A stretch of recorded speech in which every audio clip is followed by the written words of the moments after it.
सारा दिन शिकारी जंगल में भटकता रहा, लेकिन एक भी पक्षी उसके हाथ ना आया। प्यास से निढाल होकर वह एक पेड़ के नीचे बैठ गया ताकि कुछ देर आराम कर सके। कुछ ही पल गुजरे थे कि पेड़ की शाख से पानी के कतरे टपकने लगे। शिकारी खुशी से झूम उठा। उसने तुरंत अपना प्याला निकाला और कतरे इकट्ठे करने लगा। थोड़ी देर बाद जब प्याला भर गया और वह पानी पीने ही वाला था, तभी अचानक उसका बाज तेजी से झपटा और प्याला उसके हाथ से गिरा दिया। शिकारी हैरान रह गया, लेकिन प्यास इतनी ज्यादा थी कि उसने दोबारा प्याला भरना शुरू कर दिया। जब दूसरी बार उसने प्याला उठाया तो बाज फिर झपटा और प्याला जमीन पर गिरा दिया। अब शिकारी का सब्र टूट गया। गुस्से में उसने धनुष से तीर निकाला और बाज को मार डाला। बाज तड़पता हुआ जमीन पर गिर पड़ा।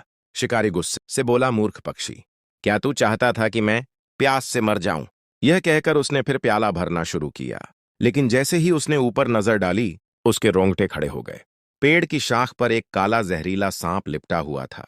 उसके दांतों से जहर की बूंदें टपक रही थी और वही बूंदें प्याले में इकट्ठी हो रही थी। यह दृश्य देखते ही शिकारी की आंखों से आंसू बह निकले।